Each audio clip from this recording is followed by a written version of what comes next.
Can you hear me if I project? If I do it from here? All right. Do it from the diaphragm, that's right. First thing, if you're from the diaphragm, I am greatly honored to be here for Carol's birthday. Thank you so much. This really means a lot. I'm greatly honored to be here. And yes, I am going to read from my new book, of which Carol, I'm very happy to say, is a wonderful booster. Thank you for it. Yes, it's called Beautiful Ghosts, a queer memoir of San Francisco. And it's about finding hope and joy and redemption in a world, and sometimes a progressive community, which tells you over and over that you're bad and that you're wrong and that your sins will never be forgiven. But don't worry, it has some smutty stuff too.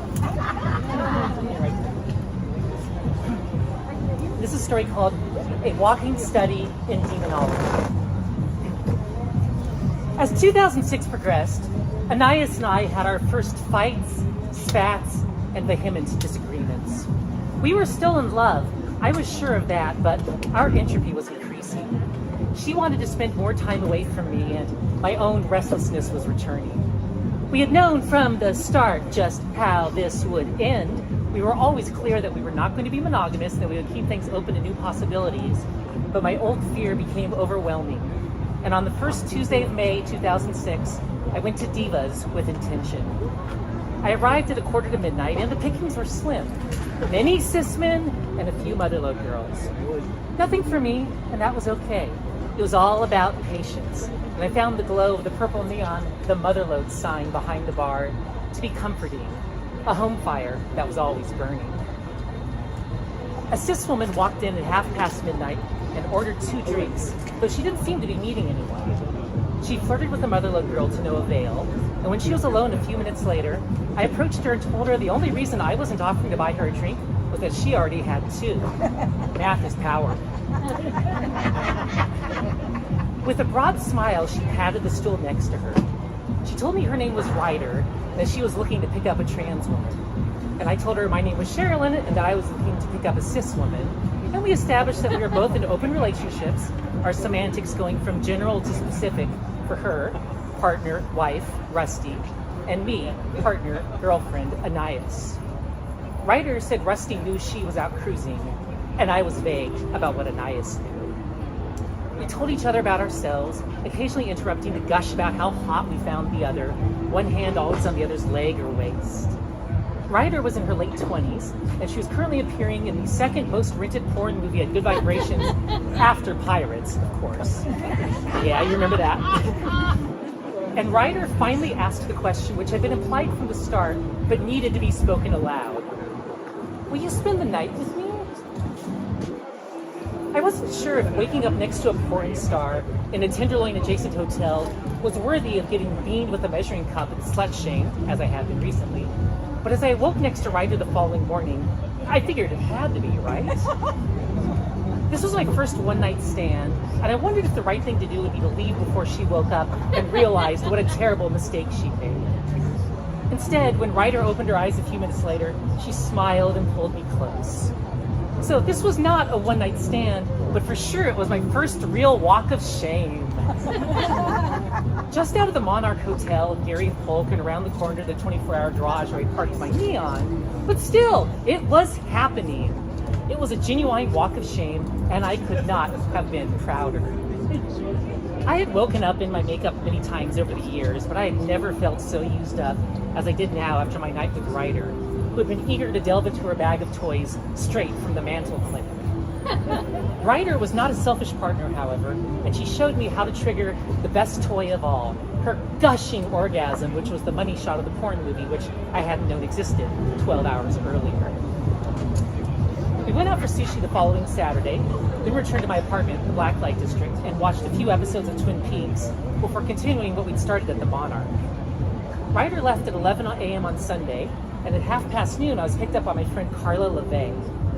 I got to know her because her show, Satanic Church Radio, used to follow my show, Rush Hour on the Event Horizon. And though Rush Hour ended in January 2006, when Pirate Cat Radio moved out of the dark room, we kept in touch. I read at her annual Devil's Valentine bar at the Edinburgh Castle, and more recently at her Walpurgis Night event, which turned into an unexpected career highlight when I shared the stage with the world's most famous necrophile, Karen Greenberg. And now, on this fine May Sunday, Carla and I went to the Yerba Buena Center for the Arts to see the Inbal Pinto Dance Company's production of Oyster. Now, something I loved about working at Naked Sword was that since our business was gay porn, and our philosophy was to enjoy the things you enjoy without judgment, most anything went in terms of individual workspace. So, as you do when you're an employed taxpayer with a massive student loan debt and a 401k and a flawless voting record, I put up posters for David Cronenberg's Crash and Paul's Celebrity Skin and David Lynch's Twin Peaks, as well as various clubs with flyers and posters for a few Marilyn Manson records. It was also a vision board for aspirational images such as Kelly Clarkson on the cover of the January-February 2006 Blender, or Courtney Love on the cover of the February 1997 film threat. But the most perfectly perverse perk of my position was that our public-facing parent company, Cubic Media, had many non-porn clients. And since one of the non-porn clients I worked with was the Fancy Pants organization San Francisco Performances, I got free tickets to many of their fancy pants and thus hella expensive events. This was how, during what we came to think of as our Week of Art Faggery in February 2006, Anais and I were able to see Meredith Monk performing Impermanence at the Yerba Buena, and the best 2/3 of Godfrey Raggio's Kotze trilogy, with Philip Glass playing the score live at Davies Symphony Hall. Buena's Kotze was on Friday, my personal favorite Nakoi Kotze was on Sunday, but we gave Saturday a miss for obvious reasons. Ha! You burnt, Power Kotze. After Nakoi Kotze, Anais and I went to the darkroom to catch the tail end of Bad Movie Night, where the feature was Bud Townsend's 1976 porn musical, Alice in Wonderland. One of the Alice hosts that night was my friend Anomaly, a proud sex worker and Annie Sprinkle-style slut and activist. She and I would act together in the Darkroom's annual Twilight Zone live series a few months later, and I was also honored to read at the after party for Anomaly's 4th annual Paul Rubens Day. Like Santa Con without all the bros. On Paul Rubens Day, people dressed up as Pee Wee Herman or Herman Universe characters and rampaged through San Francisco. That's here where we are right now, huh? To commemorate what by 2006 was the 15th anniversary of Rubens' unfair arrest for masturbating in the South Trail Cinema, formerly a Jerry Lewis Cinema, by the way, in Florida, during a triple feature of Nancy Nurse, Catalina 5-0 Tiger Shark, and Turn Up the Heat. According to Koyaanisqatsi's opening titles, the K word meant life out of balance. But I rather thought that experiencing the high art of Philip Glass and the low filth of a porn desecration of classic literature getting heckled on the same night, not to mention getting to scream real loud in public with a group of wees because someone said the secret word on Paul Rubens Day, was all evidence of a life that was in balance. Oyster at the Yerba Buena in May was as dark and surreal and unsettling as I hoped it would be, and the lead dancer reminded me of Daryl Hannah as Chris in her death scene in Blade Runner, ratty blonde hair with pale makeup heavy on the rouge, though without the signature black band across her eyes. Carla and I parted company afterward, and I walked from the Yerba Buena to a Naked Sword colleague's rooftop party on Howard Street, overlooking the How Weird Street Fair. Ryder was at the party because San Francisco is a closed system where lines always converge. And we determined that we had been in the same room at the same time for past events, as far back as Pink Saturday in 2002. A few of my Naked Sword colleagues now pulled me aside at the 2006 How Weird party because they knew and liked Anais, and they were concerned that this woman I was getting gooey with was not Anais. Understandable, since I also knew and liked Anais. I loved her, in fact.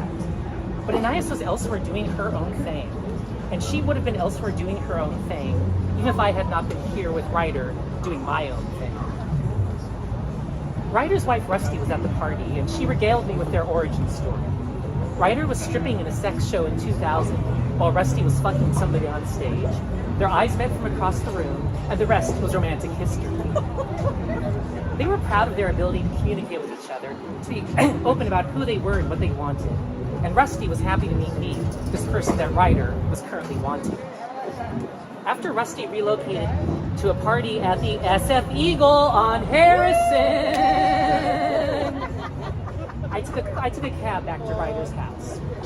She conveniently lived within stumbling distance of the dark room, so Ryder and I fucked until it was time for me to stumble to the dark room and be on mic for Roger Christian's Battlefield Earth.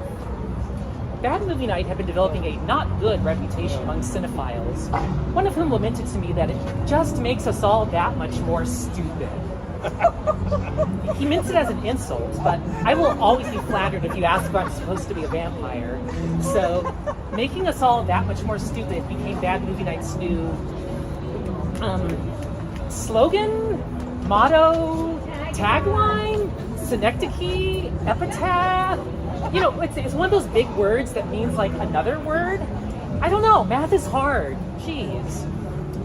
So this was my second walk of shame in a week. And my destination was a public performance in a show which lowered our collective IQ while I reeked of daytime sex.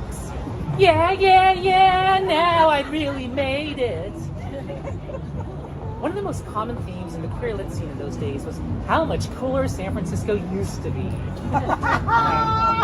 That in spite of the AIDS epidemic, the city peaked as a queer fuckorama in the early to mid-1990s, and Michelle T's Valencia was considered to be the defining memoir of those last days of true hedonism. That may well have been the case, but San Francisco in the mid-2000s was doing all right by me. Even when, 3.5 weeks and a half dozen dates after we met, I got an email from Ryder saying she had to go away. So sorry. Thanks for everything. Goodbye. Thank you for everything. Carol. Thank you very much. Come on. Once more for Carol while we're all here. Sherilyn Connelly, buy her book. Right there. Venmo. So modern. You know, and here we are, because this is a closed system that where all the lines converge all the time. Most of us know each other for that very reason. Doubling as my own roadie, Well done. showing you my butt.